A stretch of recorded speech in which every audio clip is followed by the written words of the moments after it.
Welcome to Class 11. It is a continuation of constructing highways in downtown areas.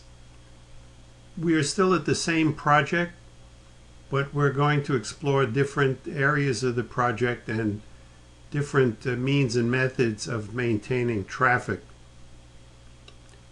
By the way, the subject of maintenance and protection of traffic is often abbreviated as MPT, and the next time you hear about people discussing MPT, it is maintenance and protection of traffic. MPT and utility work are the two most critical features of any downtown project. The placing of the final roadway is really the least of your concerns. It's the MPT and utility relocations that require the most time and effort and become the most problematic features of any downtown construction.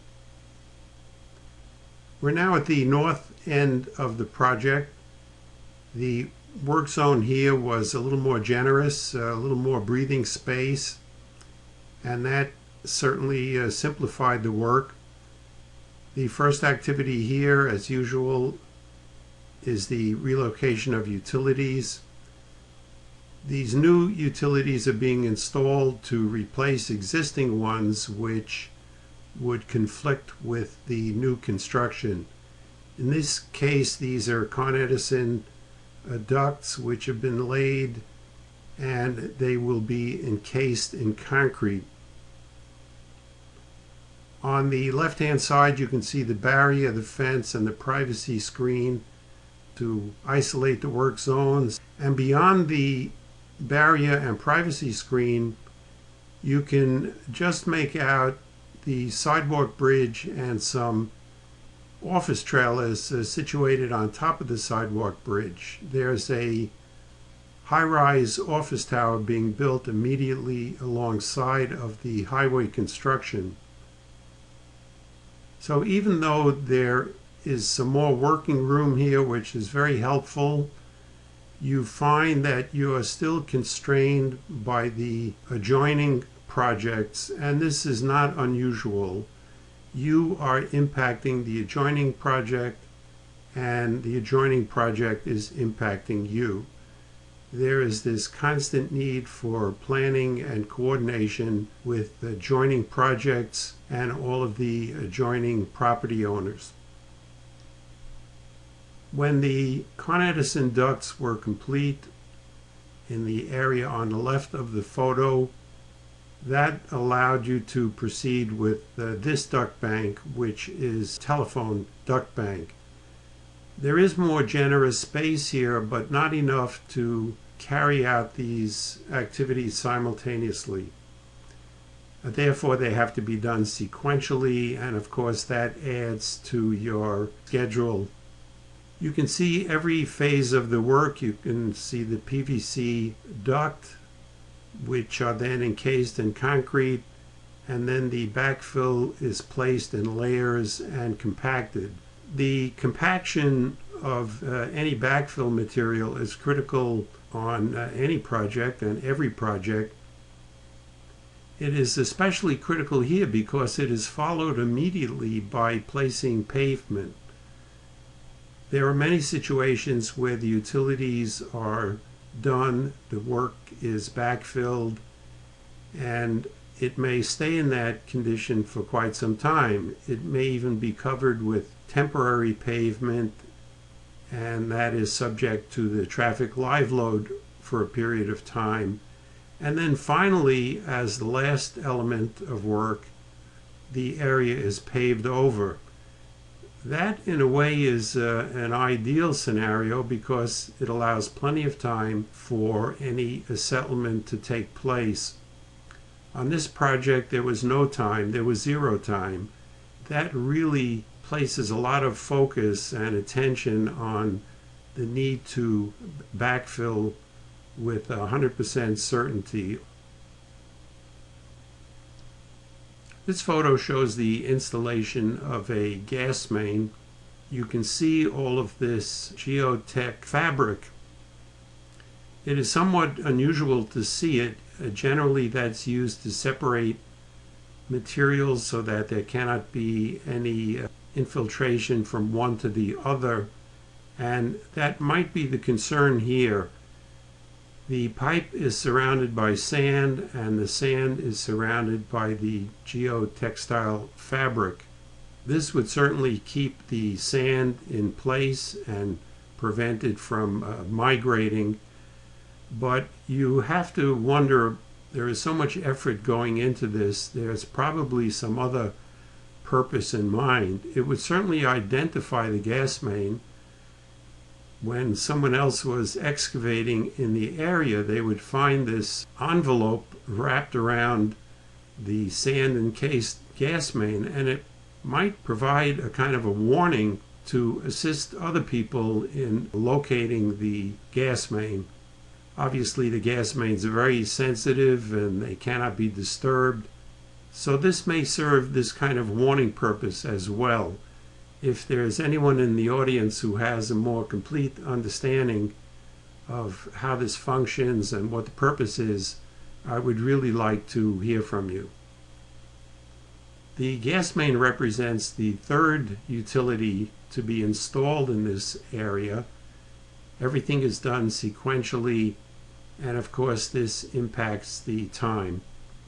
Whenever you are performing utility work, it is very important to have the representative from the utility company present. You really need to stay in careful communication with the utility company. They should be witnessing the work as it goes in.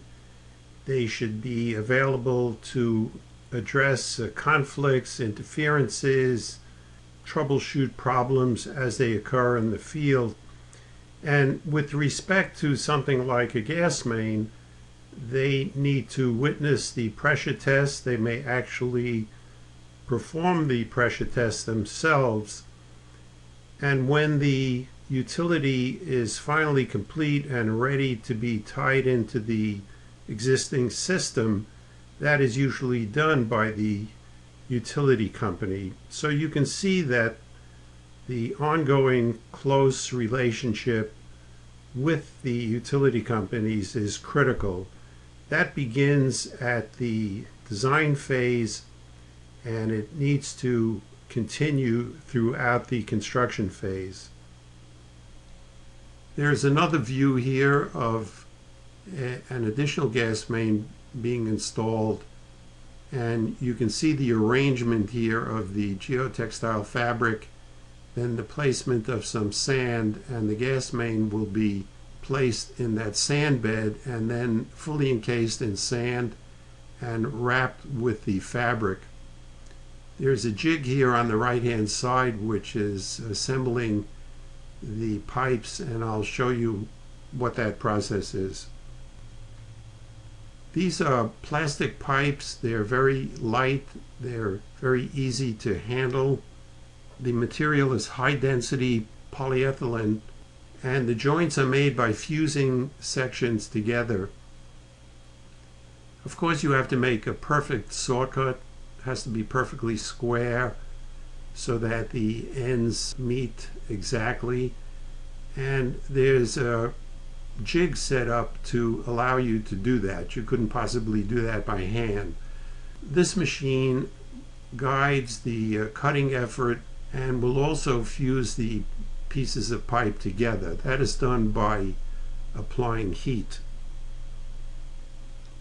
There's a kind of a pancake shaped device which is heated to the right temperature. Then it's inserted between the pipes and it softens the plastic to the point where that jig can bring the pipes together, and the pipes are held together until that fused joint is completed. There's something always satisfying about placing concrete. To begin with, it marks the event of having completed all of the underground work. no one ever sees that effort, and that effort is the most demanding and challenging effort. When you're finally placing the concrete, all of that is history, and no one will ever know the hardships and the challenge that took place. So placing concrete is very satisfying. It's telling you that you've reached that point and you're creating this product that will be there for a very long time. You're all familiar now with the metal form, the dowels which will join the two pours together, and this basket of dowels which are placed at the location of construction joints. The concrete here, if you look at the edge of the concrete, you can see it's quite stiff. It's probably a 3 or 4 inch slump, and that of course is critical to achieving a very high strength result. There's always this ongoing desire to add more water to make it a little easier to handle and to strike off, and that has to be resisted because that greatly reduces the ultimate strength of the concrete. I have a short video of the concrete pouring process, and you can go to that next.